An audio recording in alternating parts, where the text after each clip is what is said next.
Many years ago, there was an old lady who lived all by herself in a place called Cape Cod. She owned a lot of land, and many wild animals lived all over her property. She lived in a lovely home, right at the entranceway to her estate, and she was loved by all of her neighbors. But there was one strange thing about this elderly woman. This one thing that was just off about her. For as long as anyone had known her, she had always had a terrible fear of ants. She despised the creatures, described them as horrid, repulsive vermin, and she became as verbally and physically erratic as one would expect to see in an older woman at the sight of a rat when an ant caught her eye. People found this strange, as she was perfectly comfortable, even downright pleasant with other insects. All manner of centipedes, arachnids, seemingly all forms of invertebrates were often welcome to crawl across her hand, and they were never ever brushed from her shoulder, as she always stated, quite matter-of-factly, that they ate the ants. Cape Cod is a quiet place, famous for its beaches, its peacefulness, and its sense of calm. So, when anything comes to disturb this peace, people talk. It started off simple enough.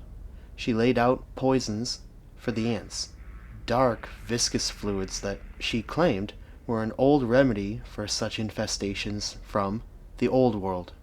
No one took this as particularly weird, per se. She had claimed to be a gypsy several times, even scolded younger people when they tried to interject more appropriate terms like Roma, in the way that only an elderly woman can scold. She reveled in the fact that she was a gypsy, just as she reveled in her use of expressions like a tear in the eye is a wound in the heart, and she certainly did revel in her ability to conjure up home-brewed cures and remedies. That is, until her remedies started to kill more than ants. Anyone who claimed that they saw it coming is a liar. No one saw it coming. No one notices dead bugs and pests strewn about an elderly lady's lawn. That is, unless you knew where to look. By this point, the old lady was a recluse for days on end. And by this point, everyone could see that something was wrong. It didn't take people long to notice the dead birds piling up all over her lawn. It didn't take people long to ask her to stop spreading pesticides all over her front lawn, hobbling around with her back bent over, throwing down handfuls of diazinon like they were birdseed. Neighbors began to warn their children not to play in the street near her house.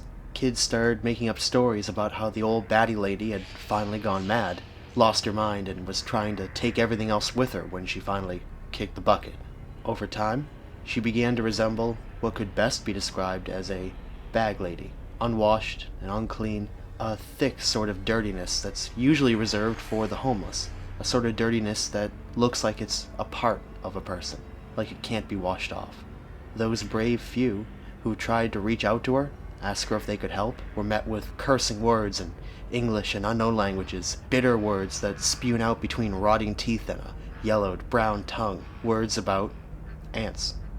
Eventually, she was removed from so many parks and grocery stores and post offices by police officers that she just stopped going out.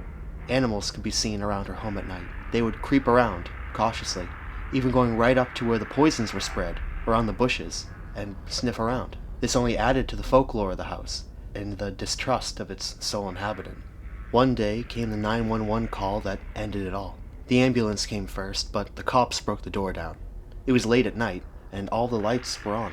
The firemen came as well, but there was no fire. There was no problem, really. Nothing was wrong except one thing.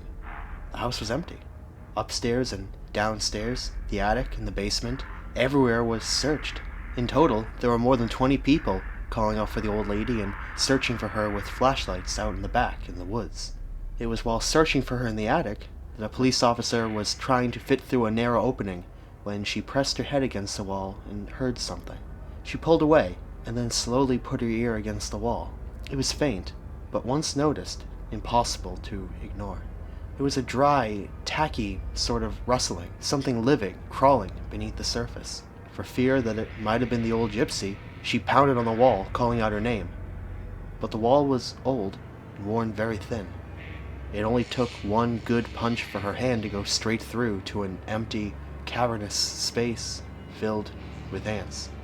More ants than she could ever count. Black carpenter ants came pouring out of the hole, some still clinging to her hand, biting her between her fingers. She ran out and down the stairs, only to find an EMT lying in the middle of the living room, eaten almost down to the bone in the amount of time that couldn't have been more than 2, maybe 3 minutes since she'd been in that very room, talking to him, alive.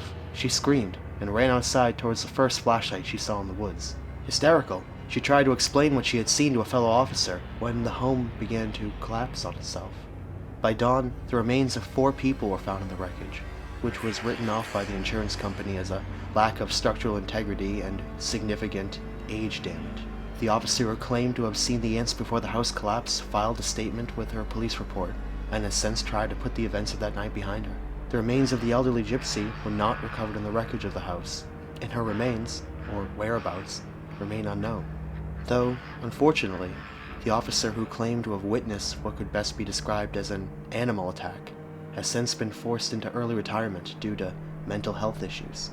Her ability to perform her job was so compromised that it was in everyone's best interest if she just left the force. She was last seen walking up and down Route 6A with a glassy sort of glaze over her eyes. Her hand that was bit has never healed, and today looks much worse, infected probably. You can find her, if you want to, and ask her if there's anything that you can do to help. Ask her if there's any place that you could bring her. But, these days, it seems there's only one thing she likes to talk about.